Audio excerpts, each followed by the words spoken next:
আসসালামু আলাইকুম প্রিয় দেশবাসী। সিলেটের দামান বিএনপির চেয়ারপারসন জনাব তারেক রহমান ঐতিহাসিক আলিয়া ময়দানে যে ভাষণ দিচ্ছেন, সেই ভাষণ আপনাদের সামনে সরাসরি তুলে ধরছি। ঐতিহাসিক আজকের এই জনসভা নির্বাচন, যে 12 ফেব্রুয়ারি যে নির্বাচন, এই নির্বাচনের প্রথম জনসভা আলিয়ার মাঠ থেকে কানায় কানায় পরিপূর্ণ। সিলেটবাসী উচ্ছ্বসিত, কারো দামান, কারো দুলাভাই, দুলাভাই দুলাভাই মিছিলে মিছিলে সারা নগরী প্রকম্পিত। আপনারা শুনুন জনাব তারেক রহমান দুলাভাই হিসাবে সিলেটবাসীর জন্য কি দিচ্ছেন। আসসালামু আলাইকুম। আসসালামু আলাইকুম। আপনারা ভালো আছেন নি?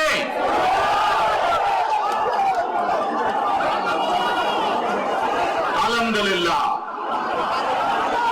প্রিয় ভাই বোনেরা, এই যে আপনারা এখানে আজকে লক্ষ লক্ষ মানুষ আজ এখানে সমবেত হয়েছেন, এই লক্ষ লক্ষ মানুষ সমবেত হওয়ার এই পরিস্থিতি তৈরি করার জন্য হাজারো মানুষ প্রাণ বিসর্জন দিয়েছে গত 15 বছর।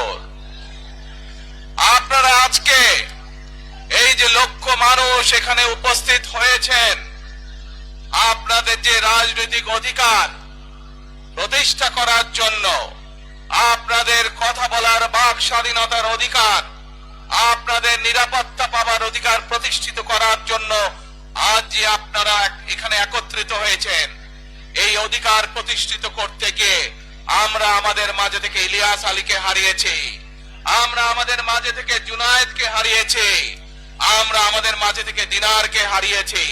সারা বাংলাদেশে গত 15 বছর 16 বছরে যারা এই দেশ থেকে পালিয়ে গিয়েছে 1 বছর আগে, তারা যখন এই দেশের মানুষের দুটি চেপে ধরেছিল, তারা এই দেশের মানুষের বাক স্বাধীনতা কেড়ে নিয়েছিল, তারা এই দেশের মানুষের ভোটের অধিকার কেড়ে নিয়েছিল, তারা শুধু ভোটের অধিকার কেড়ে নিয়েই সন্তুষ্ট থাকেনি, তারা শুধু সাধারণ মানুষের কথা বলার অধিকার কেড়ে নেই সন্তুষ্ট থাকে নাই, তারা ইলিয়াস আলী, জুনায়েদ, দিদারের মতন শত হাজারো মানুষকে তারা হত্যা করেছিল সেদিন।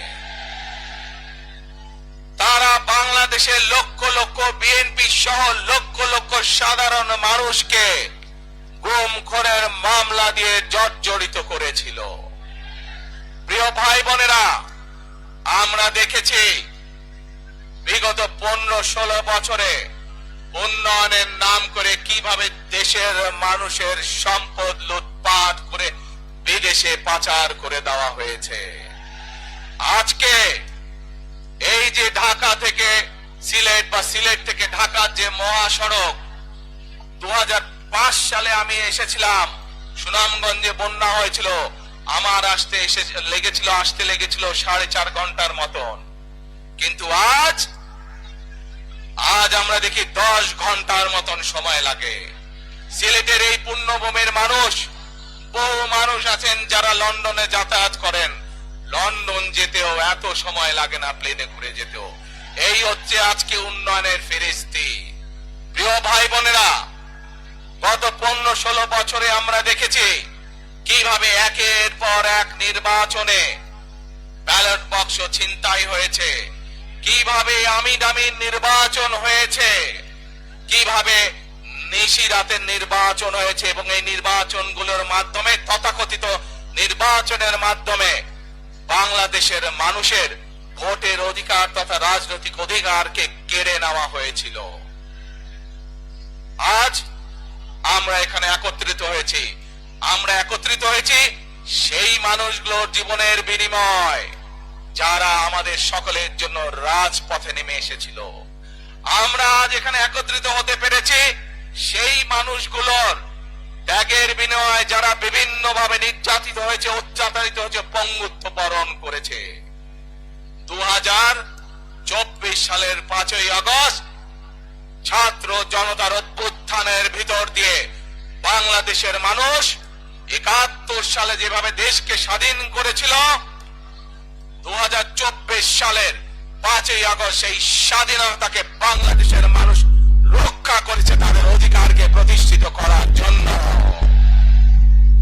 প্রিয় ভাই বোনেরা, এখানে বহু মুরব্বী উপস্থিত আছেন, যারা কালের সাক্ষী শহীদ রাষ্ট্রপতি জিয়াউর রহমানের সময় কিভাবে দেশে বহুদলীয় গণতন্ত্র রচিত হয়েছে। বহু ভাই বোনেরা এখানে উপস্থিত আছেন যারা কালের সাক্ষী দেশ ও নেত্রী খালেদা জিয়ার সময় কিভাবে দেশে সংসদীয় গণতন্ত্রের ভিত্তি রচনা করা হয়েছিল। প্রিয় ভাই বোনেরা, একটু আগে আমরা বলেছি, আমি আমার বক্তব্যে বলেছি, ঢাকা সিলেট মহাসড়কের উদাহরণ দিয়ে যে কিভাবে এই দেশের তথাকথিত উন্নয়ন করার নামে দেশ থেকে মানুষের অর্থ লুটপাট করে নিয়ে যাওয়া হয়েছে। আমরা এই অবস্থার পরিবর্তন করতে চাই। প্রিয় ভাই বোনেরা, আপনারা কি আমার সাথে আছেন এই অবস্থার পরিবর্তন করতে? আলহামদুলিল্লাহ।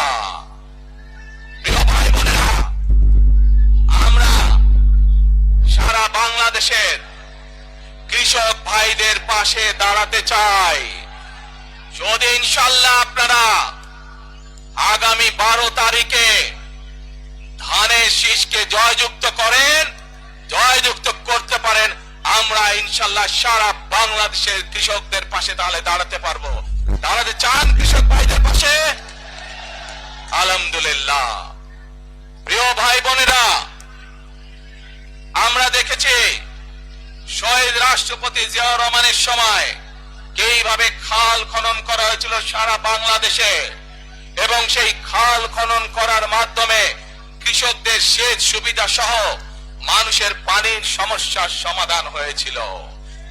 জানেন আপনারা এতে খাল খনন নিয়ে কে কে জানেন? কে খাল খননের কথা শুনেছেন? এই তো হাজারো মানুষ হাত তুলেছে। প্রিয় ভাই বোনেরা, বিএনপি ইনশাআল্লাহ 12 তারিখের ভোটে নির্বাচিত হলে আমরা আবার খাল খনন কর্মসূচি শুরু করতে চাই। কে সারা দেশে, সিলেটের বালাগঞ্জ সহ সারা দেশে খাল খনন শুরু করতে চাই? কারা কারা খাল খনন করতে চান? আলহামদুলিল্লাহ। আমরা দেশে খাল কাটবো, দেশের নদীতে পানি নিয়ে আসবো, খালে বিলে পানি নিয়ে আসবো। কেন?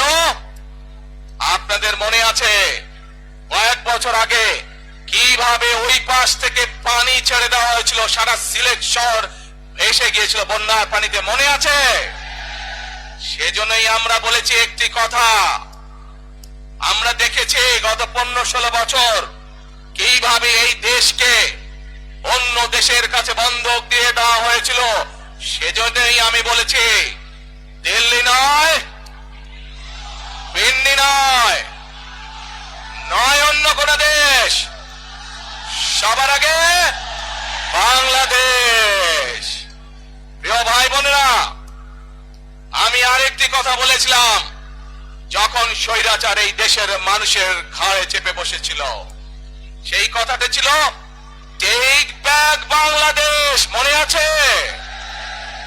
জি, আমরা টেক ব্যাক বাংলাদেশের অর্ধেক পথে এসে দাঁড়িয়েছি।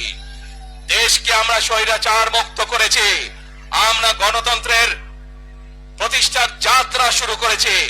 এখনো সেই যাত্রা শুরু হয়নি। 12 তারিখে ধানের শীষকে নির্বাচিত করার মাধ্যমে গণতন্ত্রের সেই যাত্রা শুরু হবে। টেক ব্যাক বাংলাদেশ মানে শুধু গণতন্ত্রই রক্ষা নয়, এর সাথে আরো কথা আছে। ওই যে বললাম খাল খনন, ওই যে বললাম কৃষক ভাইদের পাশে দাঁড়ানো, শুধু এখানেই থেমে থাকলে চলবে না। আমাদের দেশের জনসংখ্যার অর্ধেক হচ্ছে মা বোনেরা, অর্থাৎ নারী সমাজ। এই মা বোনদের কাছে আমরা নির্বাচিত ইনশাআল্লাহ 12 তারিখে ধানের শীষ নির্বাচিত হলে আমরা তাদের কাছে তাদেরকে স্বাবলম্বী করে গড়ে তোলার জন্য, এখানে আপনাদের যাদের সংসার আছে জানেন, স্বামী স্ত্রী দুইজনে মিলে সংসার সুন্দর হয়, যাতে আমাদের মায়েরা আপনাদের পাশে, বোনেরা আপনাদের পাশে থেকে সংসারকে সচ্ছল ভাবে গড়ে তুলতে পারেন। আমরা গ্রামে গ্রামে শহরে শহরে সকল দুস্থ পরিবার যারা আছে, মধ্যবিত্ত নিম্নবিত্ত সকল পরিবার কাছে ফ্যামিলি কার্ড পৌঁছে দিতে চাই। এই ফ্যামিলি কার্ডের মাধ্যমে আপনার পরিবার, আপনার মা বা আপনার স্ত্রী, আপনার বোনের মাধ্যমে আপনার পরিবার সহযোগিতা পাবে। কিন্তু এই ফ্যামিলি কার্ডকে যদি বাস্তবায়ন করতে হয় তাহলে কি করতে হবে? কি করতে হবে? ধানের শীষকে জয়যুক্ত করতে হবে। পারবেন ইনশাআল্লাহ। প্রিয় ভাই বোনেরা, কৃষক ভাইদেরকে যেমন কৃষি কার্ড দিতে চাই আমরা সহযোগিতা করার জন্য, মা বোনদেরকে দেশনেত্রী খালেদা জিয়া যখন দেশ পরিচালনার দায়িত্বে ছিলেন, মা বোনদেরকে বিনামূল্যে শিক্ষার ব্যবস্থা করে দিয়েছিলেন, মনে আছে? এখানে বহু মা বোন আছে সেই সময় তারা এই সুবিধা পেয়েছিলেন। আপনাদের ঘরে বহু মা বোন আছে যারা সেই সুবিধা পেয়েছিলেন। আজ সেই মা বোনদেরকে আমরা ফ্যামিলি কার্ডের মাধ্যমে খালেদা জিয়ার সরকার শিক্ষার সুযোগ করে দিয়েছিলেন। আপনাদের আগামী দিনের ধানের শীষের সরকার, বিএনপি সরকার, সেই শিক্ষিত মা বোনদেরকে, সকল মা বোনদেরকে অর্থনৈতিক ভাবে আমরা স্বাবলম্বী করে গড়ে তুলতে চাই। প্রিয় ভাই বোনেরা, আসেন এবার টেক ব্যাক বাংলাদেশের আরেকটি কাজ বাকি আছে। সেই কাজ হচ্ছে আমাদের দেশের লক্ষ লক্ষ যুবক যুবতী অর্থাৎ তরুণ সমাজের সদস্যরা, যুব সমাজের সদস্যরা, লক্ষ লক্ষ সদস্যরা বেকার হয়ে বসে আছেন, আছে না? এই বেকারদের জন্য আমরা কর্মসংস্থান তৈরি করতে চাই। সিলেটের মানুষ আজান দিচ্ছে, আচ্ছা আজানটা হচ্ছে, আজানটা শেষ হয়ে যাক।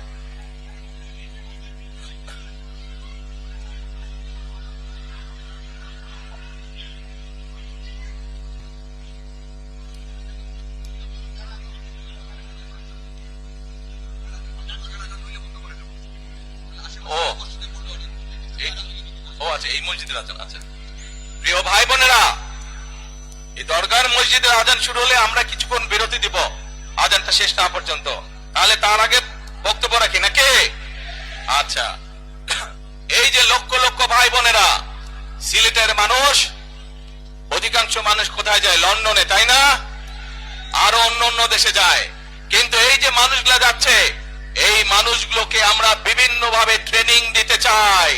ট্রেনিং দিয়ে ভাষা শিক্ষার মাধ্যমে আমরা এই মানুষগুলোকে দক্ষ করে গড়ে তুলতে চাই। সিলেটের বহু মানুষ সৌদি আরব সহ মধ্যপ্রাচ্যেরও বিভিন্ন দেশে যায়।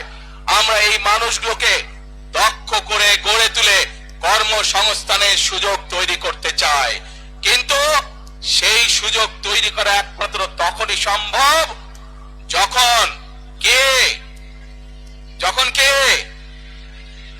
আপনারা ধানের শীষকে জয়যুক্ত করতে পারবেন। কি পারবেন? যুব সমাজের কর্মসংস্থান তৈরি করতে চাই। আমার লক্ষ লক্ষ ভাই বোনেরা বেকার হয়ে বসে আছে, আমরা তাদেরকে বেকার রাখতে চাই না। আমরা তাদের জন্য কাজের সংস্থান সৃষ্টি করতে চাই, কারণ তারা যাতে স্বাবলম্বী হতে পারে। তাদেরকে বিভিন্ন বিষয়ে ট্রেনিং দিয়ে আমরা দক্ষ শ্রমিক হিসেবে গড়ে তুলতে চাই, সেটি দেশের ভেতরে দেশের বাইরে যাতে করে তারা কর্মসংস্থানের ব্যবস্থা করতে পারে।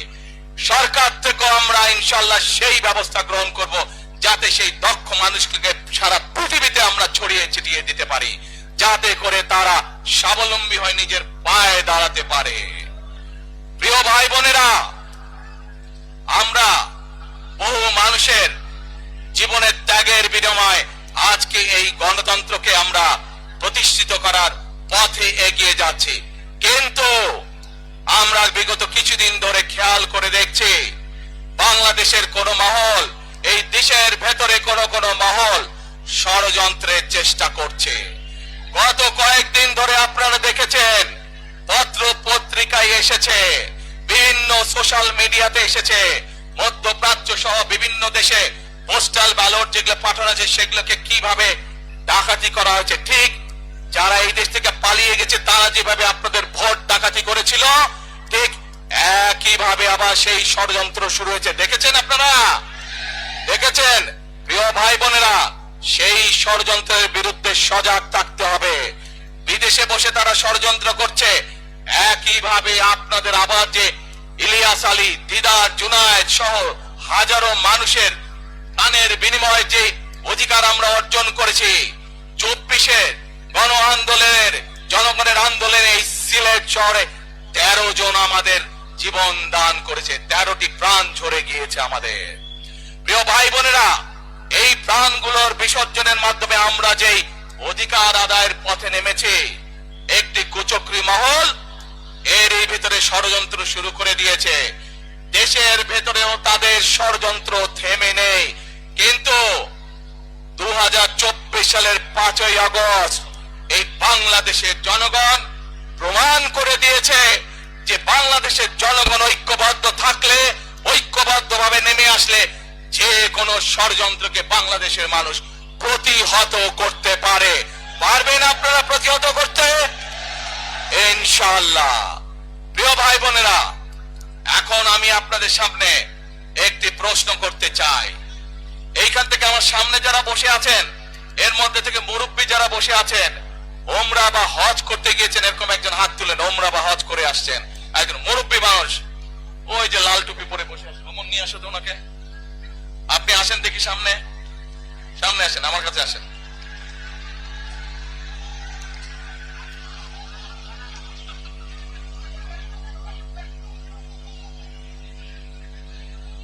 ওই যে চশমা ঝুলছে, চশমা ঝুলছে।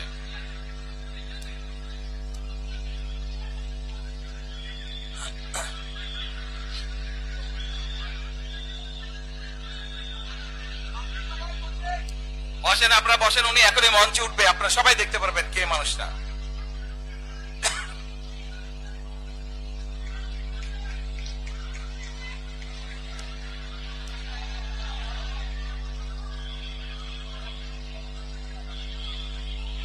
আসেন আসেন, দৌড় দৌড় দৌড়, তাড়াতাড়ি, এই আজান দিবে, তাড়াতাড়ি তাড়াতাড়ি।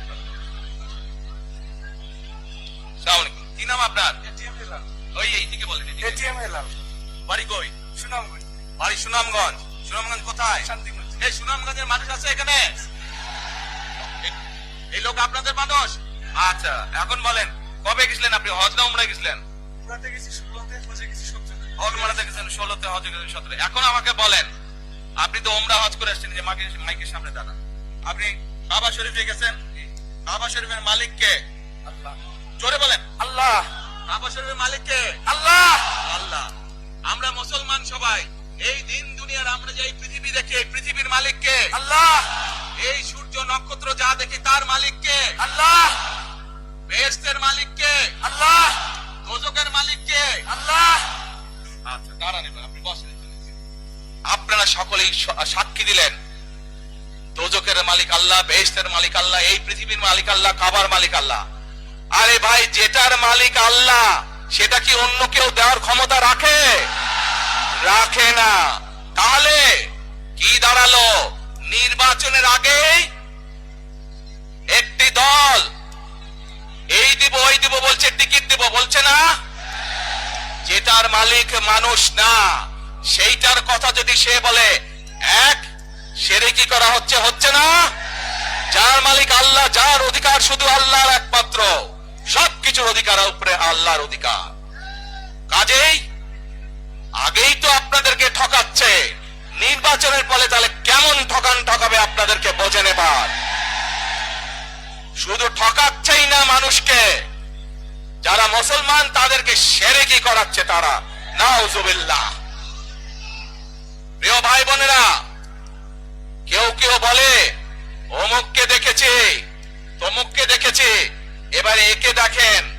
প্রিয় ভাই বোনেরা, 1971 সালের যুদ্ধ, যেই যুদ্ধে লক্ষ মানুষের প্রাণের বিনিময়ে এই দেশ স্বাধীন হয়েছে, আমাদের এই প্রিয় মাতৃভূমি, সেই মাতৃভূমিকে স্বাধীন করার সময় অনেকের ভূমিকা আমরা দেখেছি, যাদের ভূমিকার কারণে এই দেশের লক্ষ লক্ষ ভাইয়েরা শহীদ হয়েছে, এই দেশের লক্ষ লক্ষ মা বোনেরা তাদের সম্মান হানি হয়েছে।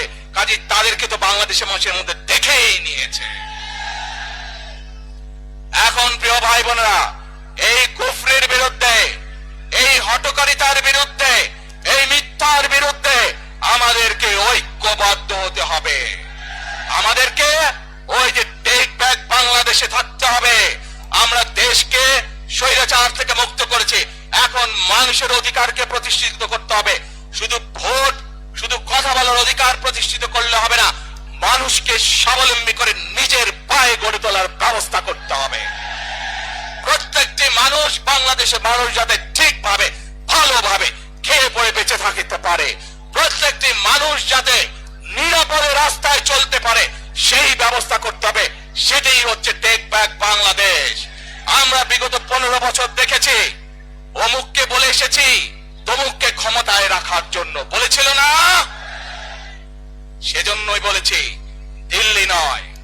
আমরা দেখেছি যারা 71 সালে ছিল তারা কাদের সাথে লাইন দিয়েছিল, যাদের কথা একটু আগে বললাম, যারা মিথ্যে কথা বলে ঠকাচ্ছে মানুষকে, আমরা দেখেছি তাদের আস্তানা কোথায়। সেজন্যই বলেছি, যেমন দিল্লি নয় তেমন পেন্ডি নয়, নয় অন্য কোন দেশ, সবার আগে বাংলাদেশ। এবং যেহেতু আমরা বিশ্বাস করি দেশের মানুষই হচ্ছে আমাদের রাজনৈতিক সকল ক্ষমতার উৎস, সেজন্যই আমরা দেশের মানুষের ভাগ্য উন্নয়নে বিশ্বাস করি। এবং সংক্ষেপে আপনাদের সাথে যেই কথা বললাম, শুধু ভোট এবং কথা বলার অধিকার না, বিএনপি চায় আপনাদের দেশের মানুষকে অর্থনৈতিকভাবে স্বাবলম্বী করে দিতে, দেশের নারী সমাজকে, মা বোনদেরকে, দেশের যুব সমাজকে, দেশের প্রত্যেকটি কৃষক সহ প্রত্যেকটি শ্রেণী পেশার মানুষকে বাংলা বিএনপি চায় আগামী দিনে ইনশাআল্লাহ সরকার গঠন করে প্রত্যেকটি মানুষকে স্বাবলম্বী করে গড়ে তুলতে। প্রিয় ভাই বোনেরা, সেজন্যই আমরা আরেকটি কথা বলি, আমরা দেখেছি কিভাবে শহীদ জিয়ার সময়, দেশে খালেদা জিয়ার সময় দেশকে আমরা এগিয়ে নিয়ে গেছিলাম। দেশে কলকারখানা তৈরি হয়েছিল, মানুষের কর্মসংস্থান ছিল, দেশের মানুষ বিদেশে গিয়েছিল। সেজন্যই আমরা বলতে চাই, করব কাজ, করব দেশ, সবার আগে বাংলাদেশ। করব কাজ, করব দেশ, সবার আগে বাংলাদেশ। শেষে আবারও আপনাদের কাছ থেকে আগামী 12 তারিখে ধানের শীষের পক্ষে ভোট চেয়ে একটি কথা বলতে চাই, ইনশাআল্লাহ আগামী দিনে বিএনপি সরকার গঠিত হলে আমরা নবী করিম সাল্লাল্লাহু আলাইহি সাল্লামের ন্যায় পরায়ণতার ভিত্তিতে ইনশাআল্লাহ দেশকে পরিচালনা করব। আল্লাহ হাফেজ, বাংলাদেশ জিন্দাবাদ।